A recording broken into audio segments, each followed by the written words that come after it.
Hi students, this video is a lecture on the essay prescribed for your study, the essay by Mario Klarer, which is taken from his book An Introduction to Literary Studies. And the text prescribed for you is the chapter 2 on the major genres in textual studies. And we will be discussing sections on poetry and drama. And this portion is prescribed in your core course Introduction to Literary Studies 1 paper. So here we go. First, let's look at who is Mario Klarer.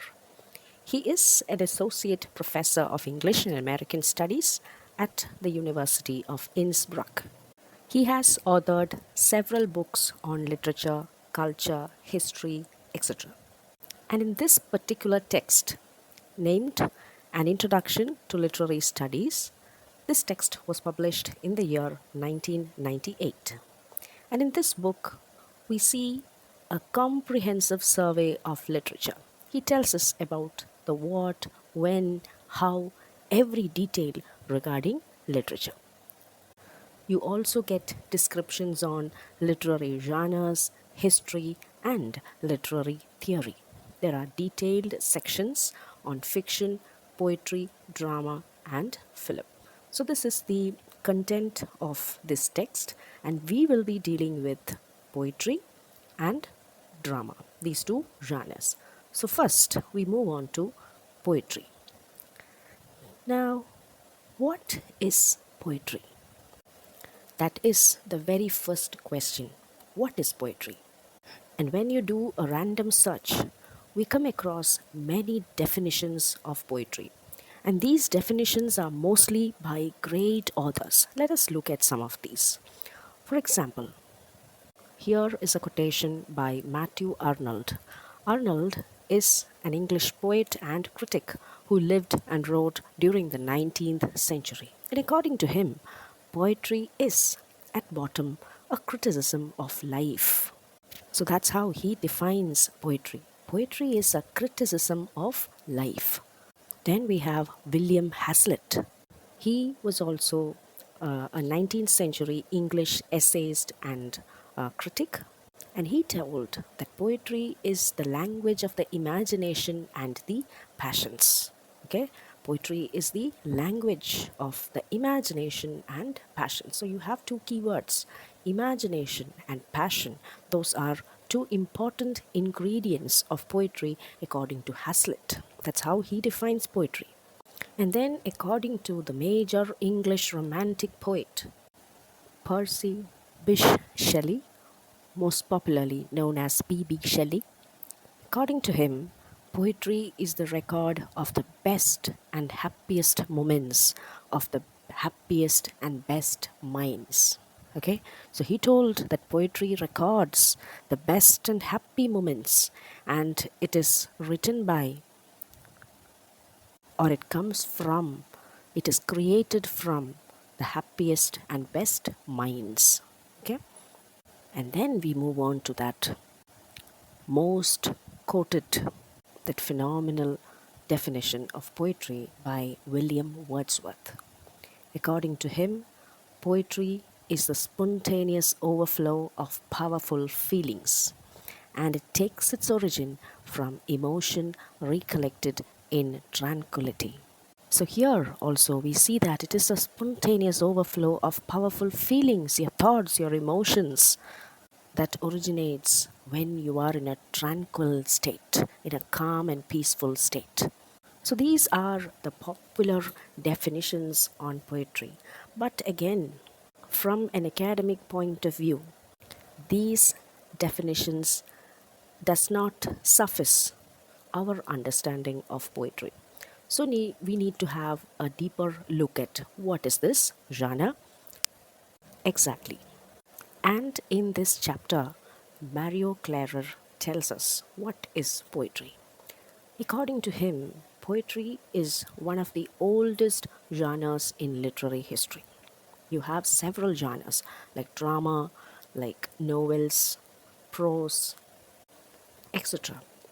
And of all these, poetry is one of the oldest genres in literary history, and you can trace its origins to the ancient Greek literature. That is right from the 6th century BC onwards. And we see that poetry as a genre is closely associated to music or lyric. Okay? Because during the olden times, ancient Greek literature, those times, poetry was recited with the accompaniment of an instrument called lyra or harp. Okay? It was often recited with the accompaniment of this musical instrument, and that is how it came to be closely associated with lyric or music. And when you look at the word poetry, again, that also has a Greek origin. It is taken from the Greek word poio, which means to create, to make, to produce, etc. And when we broadly classify poetry, we see that poetry can be broadly classified into narrative poetry and lyric poetry. There is a difference between these two, remarkable difference. Let's see. Narrative poetry refers to long poems, and as the name indicates, they narrate a story. They have a structure like a beginning, a middle, and an end. Just like you find an action involved in a story or a novel or a drama, in narrative poetry also there is some sort of action involved. That is how you have a beginning, a middle, and an end or a climax. Then again, you have characters, you have a storyline or plot, you have a setting like where is this happening, at what age, at what time, you have dialogues coming up, okay? And to add on to the charm or charisma, you have this rhyme and rhythm. We have several examples of narrative poetry abounding in literature, and some of the famous ones, especially Geoffrey Chaucer's The Canterbury Tales, written during the 14th century, the Ballad of Hansel and Gretel. So, under narrative poetry, we can include ballads, epics, romance, etc. The next type is called lyrical poetry or lyric poetry. These are shorter poems and they don't tell us a story, they focus on a single idea or an event. And some lyric poems may rhyme or some do not. They will be written in blank verse without any rhyme. And because of that lyrical quality, you have a musical quality also, or a musical tone in such poems. You have examples like ode, haiku, sonnet, elegy, then old riddles, chants, charms, etc. etc. You have the 154 sonnets by Shakespeare as an example. Then you have a more modern example of Robert Frost stopping by the woods on a snowy evening. So, this is that broad classification of poetry into narrative and lyric poetry. So, here you are students of BA English Language and Literature, and we are learning about English literature. And so, here also we will be focusing on English poetry specifically. So, in order to understand who is the precursor of modern English poetry, we need to look back and we see that the old English poetry that existed in the 5th century is the earliest surviving English poetry, and it was written in the Anglo Saxon period. So, this old English poetry is the direct predecessor of modern English poetry. The modern English poetry that we read and enjoy and write as of now, it all came from the old English poetry that existed in the 5th century.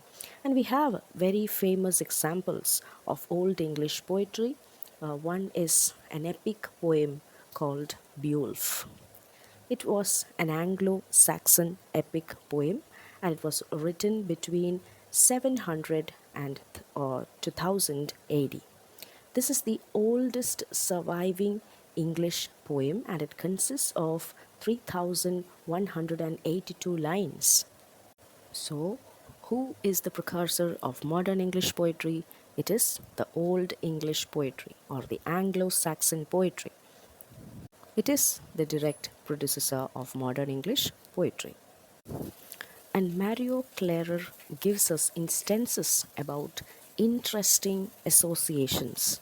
See, for example, during the Old English period, we didn't have much of a written literature. Literature was mostly in oral form. And that is also the reason why much of the literature during that time is not preserved. Only very few texts could be preserved, and that too, that were written. But still, literary historians have found that during the Old English period, there were many riddles and charms, magic spells, magic texts, etc. Something like what you call a mantra. Okay?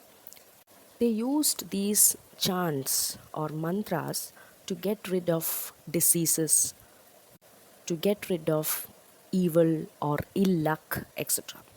Now, these chants or these mantras can also be traced as the predecessor of literature.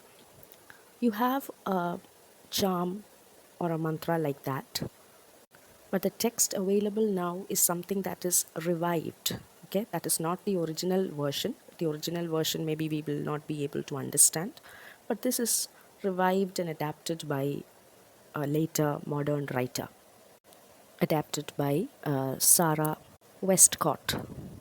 Now she names this magical charm against a wen. Wen means it is the Old English term, it is the Old English word for cyst or skin blemish, skin tag, or something like that. Okay, so this charm, this magical charm, is addressed to that cyst, to that wen, or to that skin blemish, asking it to leave from the body of whoever is suffering from it. So, this is like a charm to cure that person. We'll just have a look. I'll read it. When, little when, you are not welcome here. Go north to the far, hard hills, where your wretched brother waits. He shall lay a leaf over your face, roll you under the wolf's heavy paw, feed you to the eagle's talon, and you shall writhe and shrivel, fade like coal on the hearth, shrink and flake like dung in the light, waste as water in the pail, small as a grain of linseed, tinier than a hard handworm's hip bone. So tiny you are, nothing. When. Okay, so this is that religious or magical charm, and we can see that such riddles or such chants or such charms can also be taken as the precursor of national literatures, great literatures. Similarly, he gives another example, which is a poem taken from the Middle English period, and this was later adapted into modern English.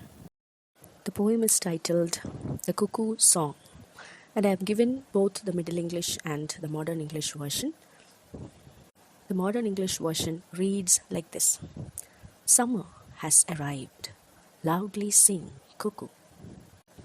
The seed is growing, and the meadow is blooming, and the wood is coming into leaf now. Sing, cuckoo. The ivy is bleating after her lamb. The cow is lowing after her calf. The bullock is prancing, the billy goat farting. Sing merrily, cuckoo. Cuckoo, cuckoo, you sing well, cuckoo. Never stop now. And this song particularly describes nature, the season summer, and it depicts the natural landscape of that season. And here we can see that the poet uses onomatopoeia, and onomatopoeia refers to a word that imitates, the natural sound of an animal, bird, or a thing. For example, cuckoo. That word resembles the sound produced by that bird. Similarly, ewe refers to a female sheep. The sheep bleats, so that also resembles the crying sound of a sheep. The cow lowing. Lowing refers to the vocal sound made by the cattle. So this is what you mean by onomatopoeia, an imitation of that natural sound produced by that animal or bird. So you can see such poems written during the Middle English period, and all this have contributed in one way or the other in the development of modern English poetry. So be it the magic spells or the charms that were practiced during the Old English period, or the onomatopoeic songs that were written during the Middle English period, all this type of verses, all this type of poems had influenced the development of modern English poetry. And you can still find in modern English poetry the essence or the remains of these old and Middle English verses. So after giving us details about the precursors of modern poetry, Klarer is detailing the different forms of poetry. And you have different forms like ballad, elegy, ode, sonnet, etc. And each of these forms have their own features, their own characteristics. Let's look at it one by one. First, it's ballads. Ballad is a type of poem that tells a story. Okay, so we can say that it comes under narrative poetry. And these ballads were very popular during the Middle Ages, that is during the 14th century. And it uses very simple colloquial language so that everybody can recite and understand it. And in ballads you find stories with supernatural elements. It can be about love, it can be about death, war, chivalry, some courageous acts, etc. And there is meter and rhythm in ballads, and that gives it a very musical quality as well. And you find that certain phrases or words will be repeating again and again. Okay, that is what you mean by refrain. Some words, some sentences, some lines will be repeated again and again in ballads. So these are the features of ballads, and you have very famous examples by romantic poet John Keats, his poem La Belle Dame Sans Mercy, then Thomas Hardy's During Wind and Rain, Edgar Allan Poe's Annabel Lee. All these are examples of famous ballads. Elegy comes next. Elegy is a lyric of mourning.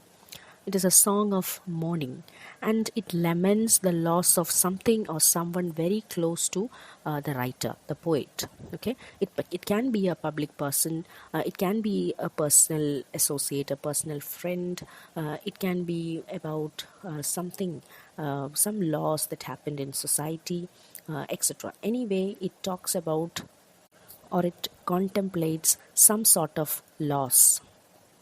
And because of that, we see that an elegy consists of something or it has a very serious tone. Not all elegies rhyme, some may not rhyme, and you find that it has an expression of grief. And through that poem, the poet will be recollecting memories that he had while the other person was alive. Then it philosophizes about death, that death is an inevitable aspect of life. So altogether you find that the poem deals with a very serious subject matter. You have great examples like Thomas Gray's Elegy written in a country churchyard, and then Walt Whitman's When Lilacs Last in the Dooryard Bloomed. In Elegy written on a country churchyard, the poet commemorates the life of the common people who lived a very ordinary life. They worked hard in their life, and finally they were buried when they died. Nobody knew about them. Nobody knew about their contribution to society. Nobody knew about their hard work, their struggles, etc. They were always unknown. So he laments about the common people in society. That's the content of that poem. And the second one, Walt Whitman's When Lilacs Last in the Doriad Bloomed. It is an elegy written by Walt Whitman on the death of President Abraham Lincoln. It was written in 1865 after the president's assassination. So that is elegy. Next, we have ode. Ode is a lyric poem that praises an individual or an event or maybe an idea. So it is written in praise of something or someone, and it always expresses very noble and lofty sentiments. And you find that the tone is very serious and formal, and the style is elevated. And among the lyric poems, this ode is the longest. Okay, so ode comes under lyrical poems, and it has elaborate and complex stanza-like structures.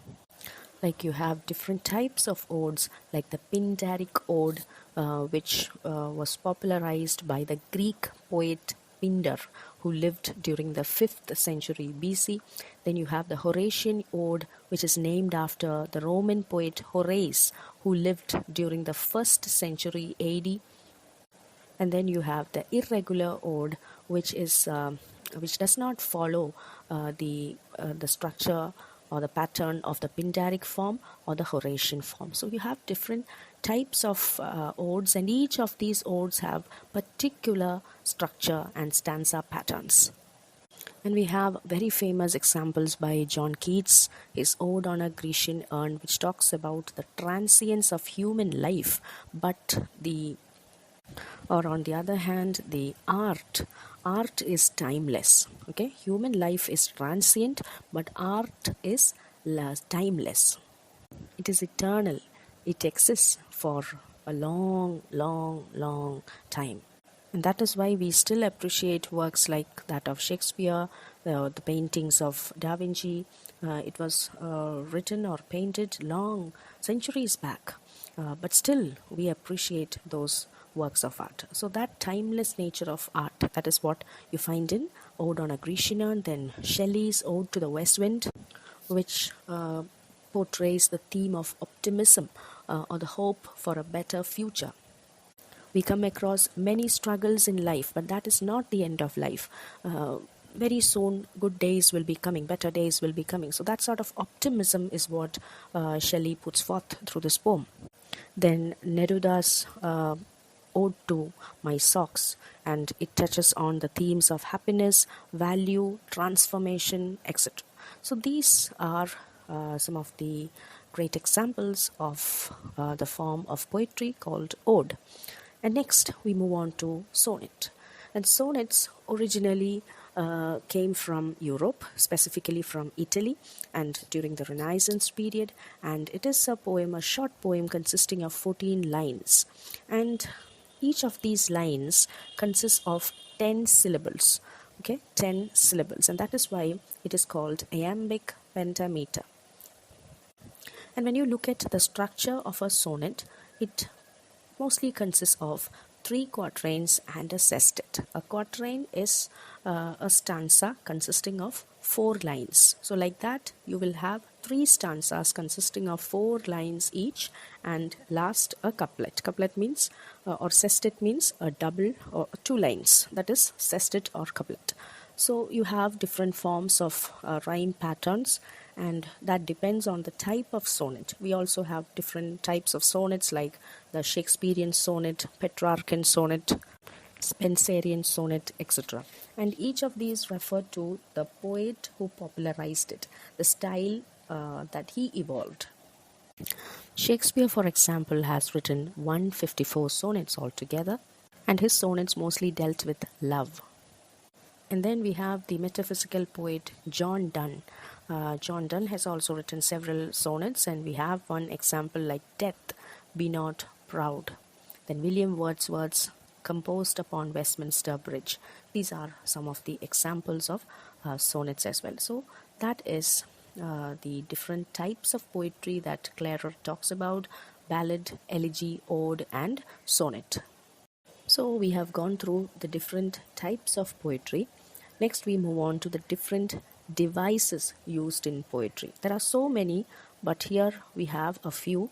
One is alliteration, assonance, metaphor, simile, symbols, meter, rhyme, and imagery. Let's look at each one of these. First is alliteration. Alliteration, it is the repetition of the same consonant sound at the beginning of words in a single line. Okay, it is the repetition of the same consonant sound at the beginning of words in a single line. Repetition of the consonant sound, that is important in alliteration, and it comes in the same line. Okay, let's look at some examples. Peter Piper picked a peck of pickled peppers. See, the per sound, the per sound is repeated continuously in the nearby words, and this sound comes at the beginning of words. Peter Piper picked a peck of pickled peppers. Peter Piper picked a peck of pickled peppers. So that it gives a musicality and rhythm to those words. Next, Sally sells seashells by the seashore. So here, sir, that consonant sound is repeated. So this is what you mean by alliteration. It is the repetition of the same consonant sound at the beginning of words in a single line.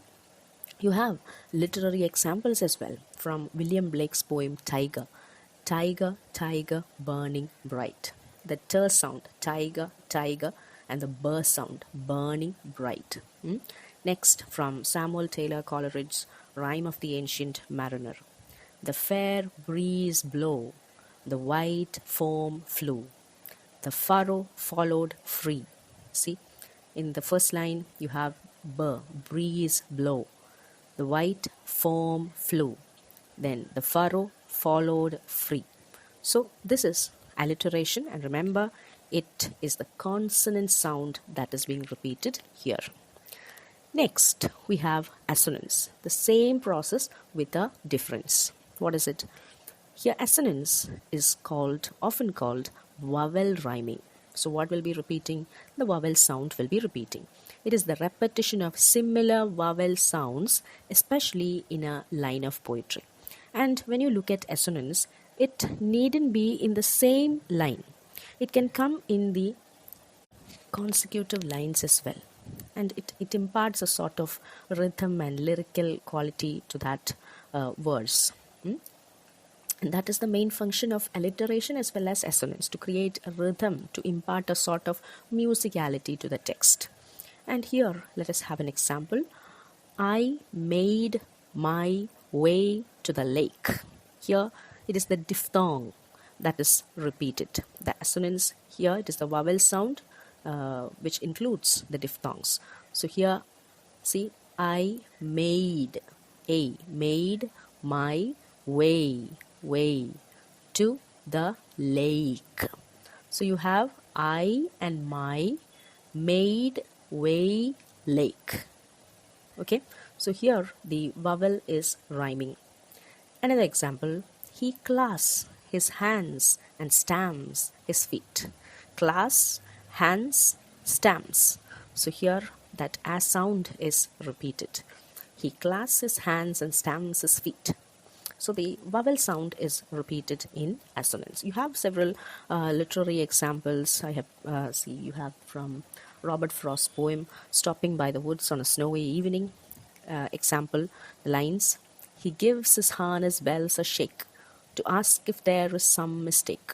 The only other sounds that sweep of easy wind and downy flake. You can see that assonance comes here in nearby words as well as in nearby lines. He gives his E sound, gives his, then gives his harness bells a shake to ask if there is, if E again, if there is, and shake and mistake also rhyme. Okay, A sound, shake and mistake. The only other sound, the sweep. Sound, sound, other, only, of easy wind and downy flake. Flake, shake, mistake. That A sound is rhyming. So that is one popular example from Robert Frost's poem. Then you have another one uh, taken from Kelly Roper's The Cold Wind Blows. Who knows why the cold wind blows, or where it goes, or what it knows? It only flows in passionate throes until it finally slows and settles in repose. See that O sound? Cold, blows, goes, knows, flows, throws, shows, repose. So that is another example of assonance. So it is good if you by heart any of these lines and write it in your answers. Okay. And next we have another twin. This alliteration and assonance, they are one pair. The second pair is simile and metaphor. Simile and metaphor both are used to drive a comparison between two different things. Okay, both simile as well as metaphor, their job is the same, their function is the same. What is their function? To compare two different things, but the way they compare it is different. Okay, simile compares two different things and it uses words like, than, as, or compare. These words are used. For example, her cheeks are red like tomatoes, as busy as a bee, as innocent as a lamb, as proud as a peacock, as fast as a cheetah. So that is simile. And we again have a very important and famous example, a poem by Robert Burns. The poem is titled A Red, Red Rose. And here, see the first line, the poet is comparing his lover to a red, red rose. And he uses a simile there. Oh, my love is like a red, red rose that's newly sprung in June. My love is like the melody that's sweetly played in tune. So, my love is compared to the red, red rose. My love is like a red, red rose. My love is like the melody. Okay, so that is simile. You use these words like, as, than, compare, etc. to make that comparison between two different things. And when it comes to metaphor, again, the function is the same. Metaphor is also used to compare two different things. But what is the difference? The difference is that unlike simile, it doesn't use the words like, as, than, or compare. But it draws that comparison directly. For example, we said that my love is like a red, red rose. But in a metaphor, we say my love is a red, red rose. We said in simile, my love is like a melody. But in metaphor, you say my love is a melody. Okay, so this is the difference. In a simile, you say that something is like something else. But when it comes to metaphor, you say something is something else. My love is a red, red rose. And you have another example from William Blake's poem Auguries of Innocence, and here he says, to see a world in a grain of sand and a heaven in a wild flower, hold infinity in the palm of your hand and eternity in an hour. So here the poet is using a grain of sand as a metaphor for the world, and a flower is a metaphor for the sky. Okay, so that comparison is directly drawn. So this is what you mean by metaphor.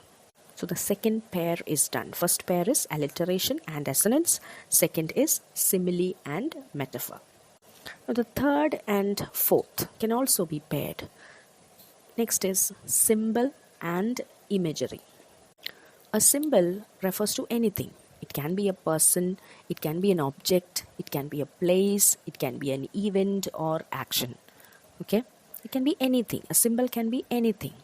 But the point is that when it is used in literature, this symbol suggests something more than its literal meaning. See, for example, when a poet is writing a poem, he might be using the word red. Red is the name of a color. He can use it to symbolize vitality, adventure, etc. But it is in the context of that poetry. Outside the context of that poetry, red will have different meanings. Sometimes it can refer to danger, it can refer to blood. Okay, it can have many meanings. So this is also something important when it comes to symbol. A symbol can have a conventional meaning, a meaning that is known to everybody. And a symbol can also have a private meaning. That means whoever is writing, whoever is using that symbol, he can give a special meaning to that symbol within the context of that text. Outside the context, it will not have such a meaning. See, for example, within the traffic system, you have red, green, yellow. Red means stop and green means proceed. But that is within the context of that traffic system. Outside it, red will have different other meanings. Green will also have different other meanings. Okay, so like that, a poet can use a general meaning as well as a specific or private meaning. And these symbols, why are these symbols used? It will enhance the meaning level of that poem. You can interpret it differently and you can give different shades to that text. When each one of us read the text, we all can attribute a different meaning to that symbol, and you can have layers and layers of meaning in that single poem or a single text. We have another example, the albatross. The albatross in Coleridge's poem, The Rime of the Ancient Mariner, it symbolizes that the natural order has been destroyed by man. The nature has an order, but that is disrupted by man. And that disruption, that is symbolized by the bird albatross. But that is a private symbol. It only functions within the context of that particular poem. Outside that, albatross might have a different meaning. Okay, so that is symbols. So next is imagery. Imagery means the use of verbal images to describe a concept. That means it is a literary device that allows readers to paint pictures in our mind. When you read a poem, you can imagine the images described in that poem in your mind. So that will help us to enjoy or go deep into that work. So the goal of using imagery itself is to create images in the mind of the readers. And the word imagery, it came from the Latin word imago, which means picture. And it refers to the visual component of a text. Say, for example, when you are reading a horror novel, you will be so immersed in it, you will be visualizing the horror scenes in your mind. Even if you are reading, through those words, through those images, you will paint a picture of that ghost or that horror stricken person in your mind. Okay, so that will make you to go deep or enjoy and become interested in that work. Similarly, when you read a poem as well, you have several imageries or several images in that work, and that will be visualized in your mind. And in turn, that will help you to appreciate the work better. So here, Klarer says that imagery is often regarded as the most common manifestation of the concrete character of poetry. So it gives a concrete character to poetry. Concrete means something physical or solid, something real, tangible, etc. Something which is not abstract. So even if an abstract theme is at the center of the poem, the poet still uses concrete imagery in order to make it understandable. Okay, even if it is about abstract emotions like love, hate, etc., certain images will be used by the writer so that we can understand it more better. And this thing called imagery was actually a very famous movement in literature, and that predominantly came during the 20th century, known as Imagism. This was a poetic movement. Okay, it came in poetry, and it was introduced by the English American poet uh, Ezra Pound. And images used very simple language to describe situations, events, people, etc. And the description was very concise. They did not use too much words, too many descriptions, etc. And the clarity was the ruling principle. You find clear images described through words.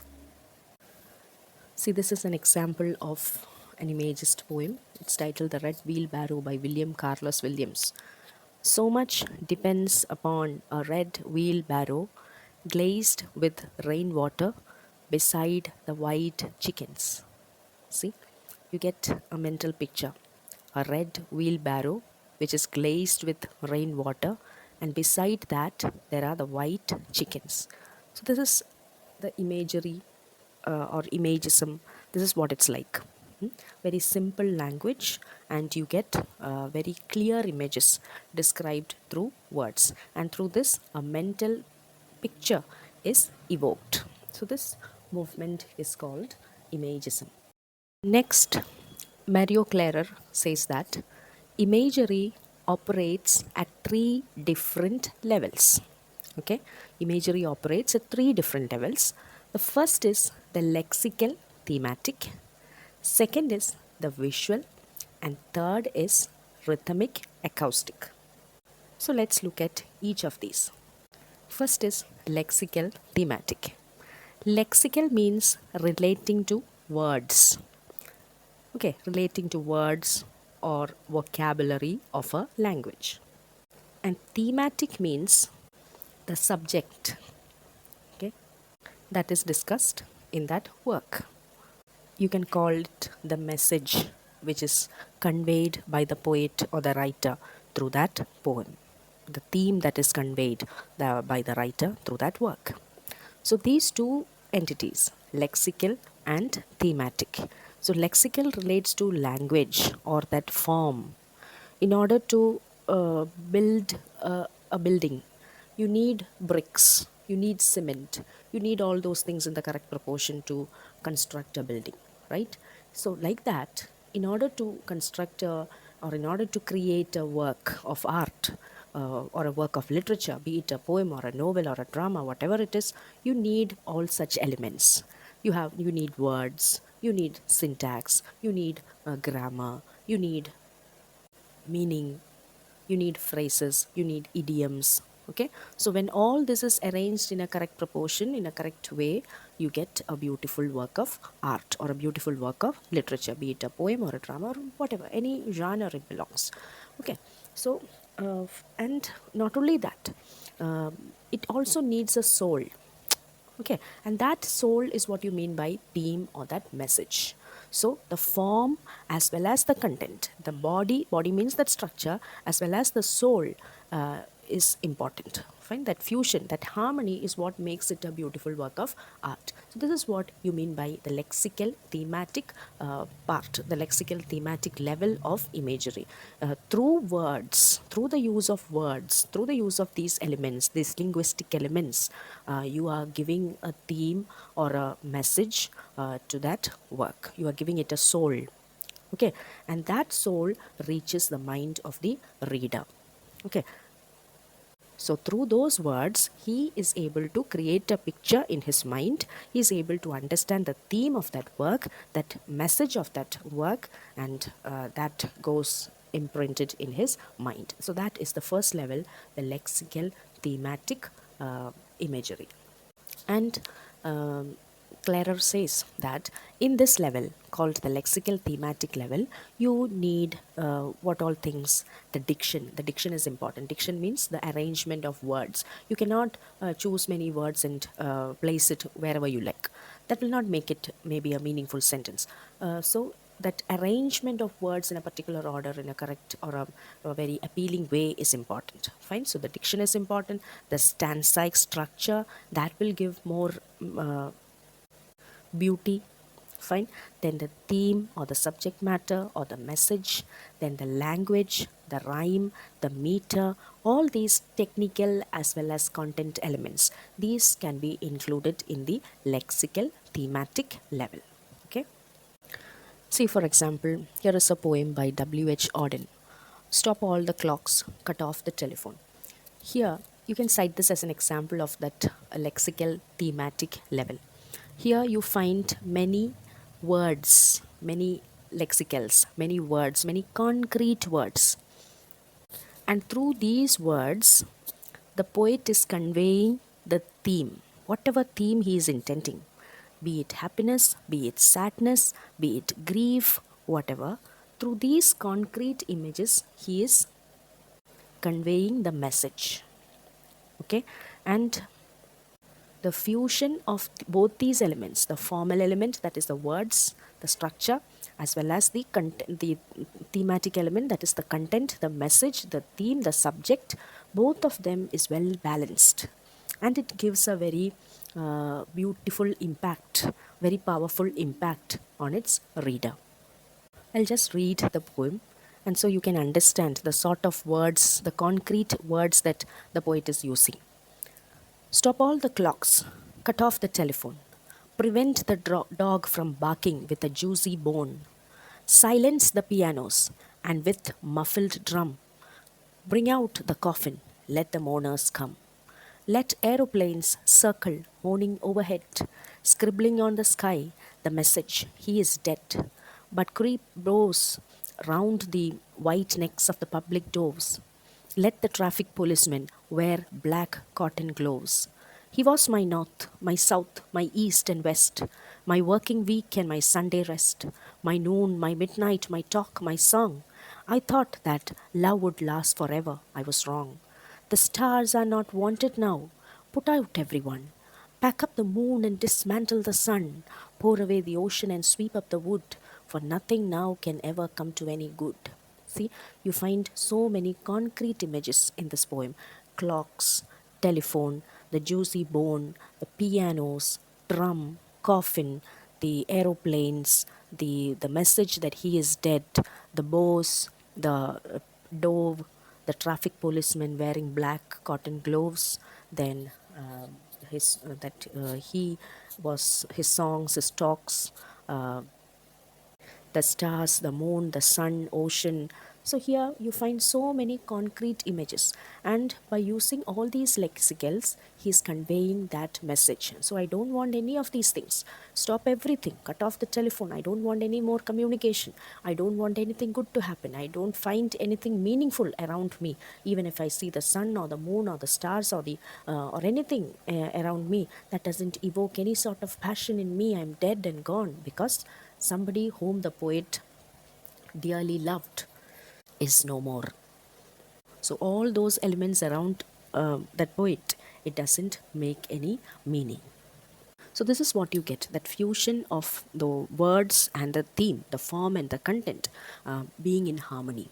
And it is creating a mental image in our mind of somebody who is dejected, who is frustrated, who is grief-stricken because of the loss of a dear person's death. Okay. Next, we move on to the visual content, the visual level. Now, in this visual level or visual dimension, we see that poetry is associating itself with visual art. Okay, poetry and visual art come together. That is a visual dimension. Poetry is basically written using words, and visual art or drawing is yet another form of art. Okay, you use sketches, shapes, etc. So these two different forms of art are fusing here. Okay, So you get a poetry which has a shape or a visual appearance. And Klarer says that such types of poetry, it is also called picture poems. Picture poems. Such types of poems also existed during the Middle Ages or even the 17th century, etc. And he gives example of one such poem, which is by George Herbert. He is a 17th century poet, a religious poet. He has written a poem called The Altar. So this is the poem. See here, you find a verbal image as well as a visual image of the altar.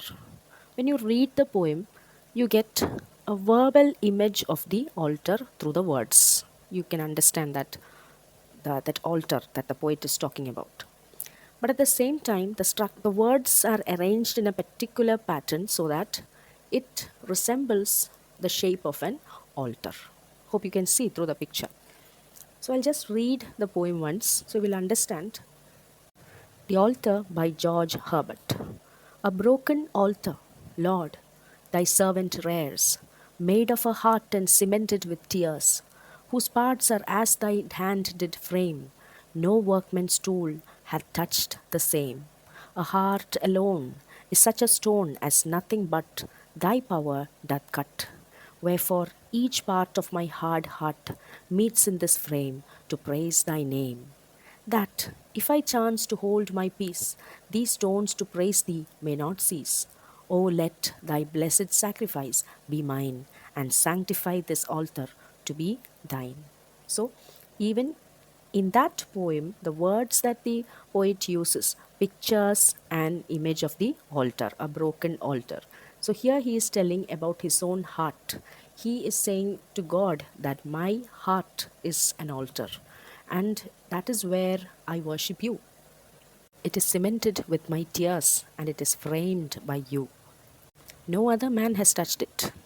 Okay, so likewise, he is through the verbal imagery also he is giving us the image of an altar, but other than that, visually also the poet is structured in the form of an altar. You have another example like this, a much modern example by another poet named E. Cummings. This is also another example of a visual verbal arrangement. Okay, and the text of this poem can be read as a leaf falls loneliness. This is the poem, only these lines. So it is structured in a way as if a leaf is falling slowly. When something falls, it falls down, it goes down. Like that, it is structured in a very vertical position. That descent, that dissenting, that falling, maybe that is what the poet is intending. So this is that visual dimension of poetry, or the visual verbal dimension of poetry. And the third dimension is the rhythmic acoustic dimension. And rhythm means a strong pattern or movement of sound. Okay, it is something that we call that the tempo. It has a pattern, it has a rhythm. And acoustics also refers to the sense of hearing, sound. So in the lexical dimension, it was the words. In the visual dimension, it was the sight or the vision that was involved. And in this third, it is the auditory sense that is involved. So all these senses will add on to enhance the meaning of that work. So here Klarer says sound and tone. Those are the important aspects of this rhythmic acoustic dimension. And these two elements are directly related to the content of that work. And it in turn enhances the meaning of the poem. And he quotes the example of Alexander Pope, the 17th century critic, poet, etc. And Pope points out that in what he considers a good poem, content and sound harmonize and form a unity. So, according to Alexander Pope, a good poem should fuse what the content aspect or the theme aspect as well as the sound aspect, the auditory aspect. Both these elements harmonize to form a unity. And when you look at this particular aspect or this particular dimension, the features like meter, rhythm, all these are important aspect in this dimension. the devices that we learned, like alliteration, assonance, all this will give a musical quality or a rhythmic quality to that text. He gives the example of the opening lines from Piers the Plowman, which is a 14th century poem by a 14th century English poet named William Langland.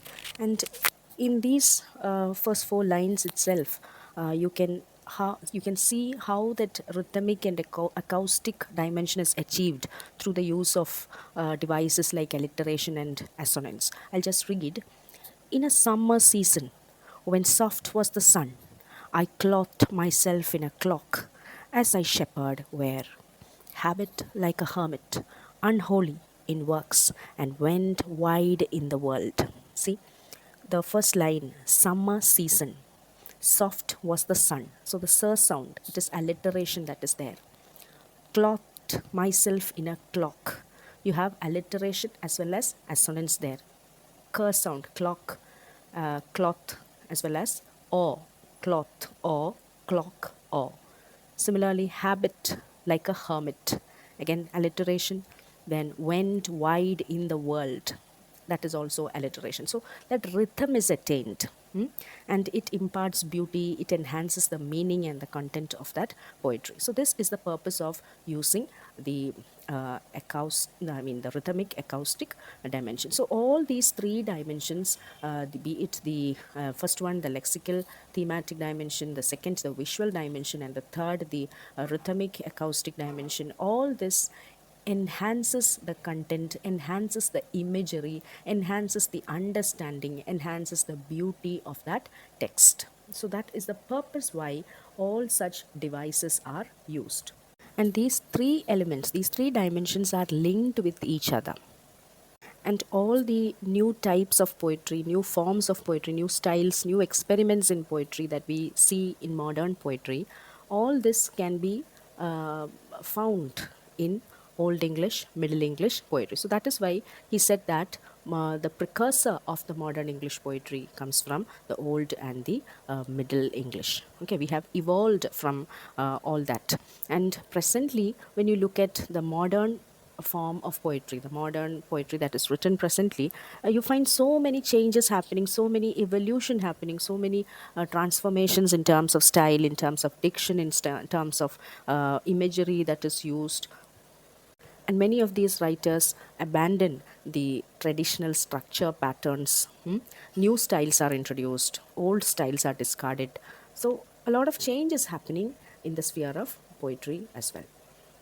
Anyway, this text by Mario Klarer serves to give a very detailed impression or a very detailed understanding of the forms and devices in the genre of poetry. Hope you understood. So thank you.